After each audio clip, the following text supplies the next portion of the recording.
بسم اللہ الرحمن الرحیم۔ سوچو تو ہر بات ہے گہری، کفر کے بعد سب سے بڑا گناہ دل دکھانا ہے، چاہے وہ مومن کا ہو یا کافر کا۔ J.Inspire سے میں ہوں اقبال جنجوا، ایک خوبصورت کہانی کے ساتھ۔ سمندر کے کنارے ایک درویش بیٹھا ریت سے گھر بنا رہا تھا۔ وہاں رش لگا ہوا تھا، لوگ آتے جاتے اسے دیکھتے اور وہ اسے پاگل یا دیوانہ کہہ کر چلے جاتے۔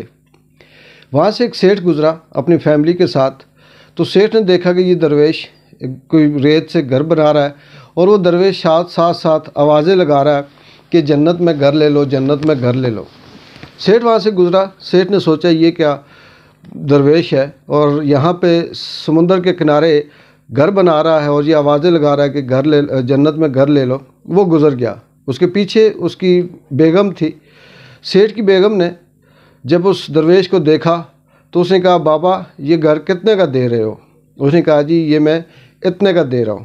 اس سیٹھ کی بیوی نے اپنے پرس سے پیسے نکالے، اس بابے کو دیے اور اسے کہا، جی کہ یہ گھر میرے لیے بک کر دو۔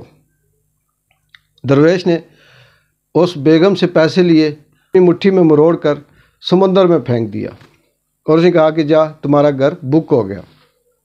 سیٹھ نے جب اپنی بیگم کو دیکھا کہ اس نے پیسے دیے اور درویش نے سمندر میں پھینک دیے، تو سیٹھ اپنی بیگم سے کہنے لگا کہ میں نے کہا تھا نا کہ یہ ایسے ہی پاگل ہے، چلا ہے، اور تم نے اسے ایسے ہی پیسے دے دیے، نہ اس کے کام آئے نہ ہمارے کام آئے، پیسے ضائع ہو گئے۔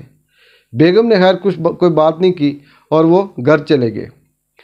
رات کو جب سو گئے سیٹھ اور بیگم، تو سیٹھ کو خواب آئی۔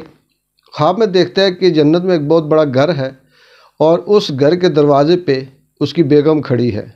وہ خوبصورت جو محل ہے، اس محل میں کو دیکھ کر سیٹھ چکرا جاتا ہے اور اسے سمجھ نہیں آتی کہ میری بیگم کے پاس اتنا خوبصورت گھر کیسے آ گیا۔ خیر صبح ہوتی ہے، اٹھتے ہیں تو وہ خواب اپنی بیگم کو سناتا ہے کہ میں نے اس طرح سے آج رات خواب میں دیکھا کہ جنت ہے اور اس کے جنت میں ایک خوبصورت بڑا محل ہے اور اس محل کی مالک تم ہو۔ خیر بیگم خاموش ہوگی، اس نے بتایا کہ اس طرح سے کل وہ درویش بابا گھر بیچ رہا تھا جنت میں، تو شاید وہ کہیں کرامات ہوئی ہوں، اس کی وجہ سے ہو۔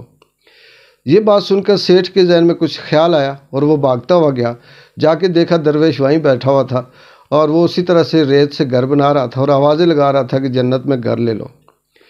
اس سیٹھ نے بابے سے پوچھا کہ بابا یہ کتنے کا ہے؟ تو درویش نے جو جواب دیا وہ یہ تھا کہ یہ گھر ان دیکھوں کا ہے، دیکھنے والوں کا نہیں ہے۔ مطلب اس کا یہ تھا کہ کل تمہاری بیگم نے جو گھر خریدا وہ بن دیکھے خریدا، بن سوچے خریدا، اس نے گھر خرید لیا۔ اب تم رات کو دیکھ کر آئے ہو خواب میں اور میرے پاس آ کے کہتے ہو کہ یہ گھر کتنے کا، اب یہ بیچنے والا نہیں ہے، یہ بک نہیں ہو سکتا۔ اس چھوٹی سی مختصر سی خوبصورت کہانی سے ناظرین ہمیں یہ سبق ملتا ہے کہ زندگی میں جو بھی ہم کام کرتے ہیں وہ بے لوث، بے خوف اور صاف نیت سے کرتے ہیں تو وہ کامیاب ہوتا ہے۔ ہم جب دعائیں مانگتے ہیں تو بالکل بے لوث دعائیں مانگتے ہیں، ان میں کوئی غرض نہیں ہوتی، ان میں کوئی لالچ نہیں ہوتی، وہ دعائیں قبول ہوتی ہیں۔ لیکن جب ہم دل میں ایک لالچ رکھ کر، ایک خواہش رکھ کر اور اس کا نتیجہ ہمیں نظر آ رہا ہو کہ اس کا نتیجہ اچھا ہوگا، تو یہ سوچ کر جب ہم کوئی دعا مانگتے ہیں یا ہم کوئی نیکی کرتے ہیں یا کسی کے ساتھ تعلق رکھتے ہیں اس لیے کہ یہ آنے والے وقت میں ہمیں کام آئے گا، وقتی دنیا میں تو شاید فائدہ ہو سکتا ہے لیکن وہ آپ کو آخرت میں یا لانگ ٹرم فائدہ نہیں دے سکتا، کیونکہ اس میں آپ کی نیت بدنیتی شامل ہوتی ہے، اس میں آپ کی لالچ شامل ہوتی ہے۔ بالکل اسی طرح بہت سے دوست ایسے ہیں جو یہ کہتے ہیں کہ میں نے فلاں ٹائم یہ دعا مانگی تو ایک دم سے قبول ہو گئی، اور وہ یہ بھی کہتے ہیں کہ کاش اس وقت میں کچھ اور مانگ لیتا یا بڑا مانگ لیتا۔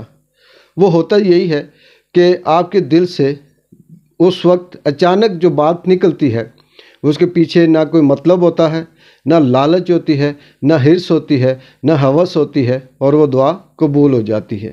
اور یہی وہ لمحے ہوتے ہیں جو زندگی میں انسان کو قبولیت کی گھڑی جسے کہتے ہیں، وہ یہی ہوتی ہے کہ بے دھیانی میں، بے خوفی میں، لالچ کے بغیر آپ کسی کے لیے دعا کرتے ہیں، آپ اپنے لیے دعا کرتے ہیں، آپ کسی کے لیے آسانی کرتے ہیں، آپ اپنے لیے آسانی کرتے ہیں اور وہ اللہ تعالیٰ قبول کر لیتا ہے۔